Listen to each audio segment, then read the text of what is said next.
நாங்கள் ஆர்ஓ ஆஃபீஸில் இருக்கோம், நாங்கள் பெரம்பூர் ஆர்ஓ ஆஃபீஸில் இருக்கோம், வாங்க. நீங்கள் என்ன பண்ணிட்டு இருக்கீங்கன்னா 16 நோட்டான்னு சொல்லி பெரம்பூர் மக்களுக்கு நீங்கள் விநியோகம் பண்ணிட்டு இருக்கீங்க. இதை ஏன் இது நீங்கள் 1ஆம் நம்பரில் பண்ணலாமே விநியோகம், இதை ஏன் 16 பண்ணிட்டு இருக்கீங்க? சார், மக்களில் ஒருத்த பேசிட்டு இருக்கேன். பெரம்பூர் தொகுதியில் பார்த்தீங்கன்னா 8000 கூப்பன் ஒன்று கொடுக்க ஆரம்பிச்சிட்டாங்க. கூப்பன் போட்டு கொடுக்க ஆரம்பிச்சிட்டாங்க. இப்போ வீட்டுக்கு வீடு வந்து பார்த்தீங்கன்னா அமௌண்ட் கொடுக்கவும் ஆரம்பிச்சிட்டாங்க. இப்போ நாங்களும் வந்து ஆரோக்கும் எல்லாத்துக்கும் தேர்தல் ஆணையத்துக்கு எல்லாத்துமே நான் கம்ப்ளைண்ட் பண்ணிட்டு இருக்கோம். கம்ப்ளைண்ட் கரெக்டான ஆக்ஷன் எடுக்கல. அதே மாதிரி பார்த்தா ஒரு பாகத்துக்கு வந்து 100 பேரை வச்சு வேலை செய்கிறாங்க டிஎம்கே. எங்களுக்கு வந்து வெறும் 25 பேர் 50 பேர் தான் அலௌடுன்றாங்க. 100 பேர் ஒரு பாகத்துக்குன்னா 300 பாகம் 30,000 பேர் வச்சு வேலை செய்கிறாங்க ஒரு நாளைக்கு. வேசர்பாடியில் இந்த 8000 ரூபா கூப்பன், இது 8000 ரூபா கூப்பன் பாதி பேர் விநியோகம் இருக்கு. இது டம்மி கூப்பனு. இந்த மாதிரி அட்டூரியம் நடந்துட்டு இருக்கு பெரம்பூர்ல இப்போ வரைக்குமே. அது இல்லாமல் இன்னைக்கு சேர்த்து இது வேற. இது சம்மந்தமாக வந்து இந்த பேம்ப்ளெட்டை யாரை கொடுத்தாங்களோ அவங்கள பிடிச்சி வந்து நாங்கள் ஆர்ஓ மேடம் கிட்ட சப்மிட் பண்ணோம். ஆர்ஓ மேடம் என்ன சொல்லியிருக்காங்கன்னா, ரிப்பன் பில்டிங்கில் பேசிட்டு இதுக்கப்புறமா வந்து இந்த பேம்ப்ளெட் வந்து எங்கேயுமே லோக்கலில் டிஸ்ட்ரிபியூட் ஆகாது அப்படின்னு சொல்லிட்டு எங்களுக்கு உறுதி கொடுத்துருக்காங்க. இதுக்கப்புறம் யாருமே வந்து இந்த பேம்ப்ளெட் வந்து மக்களிடம் கொடுக்க மாட்டாங்கன்னு சொல்லியிருக்காங்க.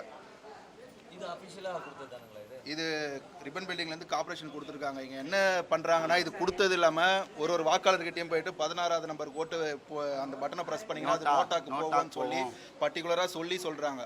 பேம்ப்ளெட் கொடுக்கறது ஓகே, நோட்டாக்காக விழிப்புணர்வாக இருந்தாலும் 16 வரிசை எண் வந்து தளபதியோட ஜோசப் விஜயோட விசில் சின்னம். அதை வந்து இவங்க பர்டிகுலராக என்ன சொல்கிறாங்கன்னா 16 ஓட்டு போட்டிங்கன்னா நோட்டாக்கு போகும் அப்படின்னு சொல்லிட்டு மக்களை வந்து குழப்பறதுக்கான முயற்சியை வந்து செஞ்சுட்டு இருக்காங்க.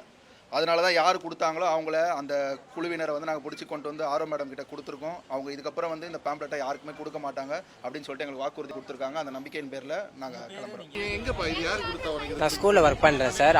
ஸ்கூலில் ஒர்க் பண்ணுறேன், ஆஃபீஸ் அசிஸ்டண்ட்டாக. கொடுக்க சொன்னாங்க வந்து ரிப்பன் பில்டிங்கில் ஏஓ மேடம். ரிப்பன் பில்டிங்கில் சார் ஏஓ அசிஸ்டன்ட். இந்த தபால் வந்து இது கொடுக்கணும் எல்லாருக்கும்.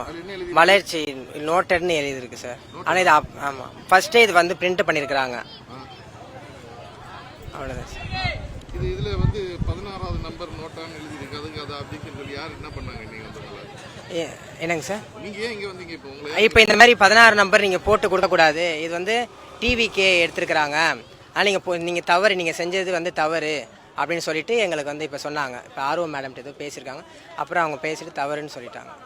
கொடுக்கக்கூடாது. ஆமாம் தவறு, இந்த மாதிரி கொடுக்கக்கூடாது. கார்பரேஷன்லேருந்து கொடுத்தாங்க கூட நீங்கள் இந்த மாதிரி கொடுக்கக்கூடாது. நம்பர் எடுத்துட்டாங்க, 16 நம்பரு டிவிக்குன்னு எடுத்துட்டாங்க அப்படின்னு சொல்லிட்டாங்க. அவ்வளோதான் சார். பேசலாங்க. இந்த மாதிரி நீங்கள் செஞ்சது தவறுன்னு சொல்லிட்டு பேசலாங்க. எதுவுமே இது வரைக்கும் பண்ணலை சார். ஆமாப்பா, நீங்கள் வந்து இது வந்து நம்ம ஃபஸ்ட்டு போட்ட நோட்டீஸு, இதை ஏன் கொடுத்தீங்க, இது அதுக்கப்புறம் ரெண்டுமே எடுத்துகிட்டு போனீங்களான்னு கேட்டாங்க. ஆமாங்க சார், ரெண்டுமே எடுத்துகிட்டு போயிருந்தோம் அப்படின்னா. இல்லைங்க சார், நாங்கள் எங்கள் ஸ்கூலில் வந்து இது மாதிரி விழிப்புணர்வு கொடுங்கன்னு தான் சார் சொன்னாங்க. அவ்வளோதான்.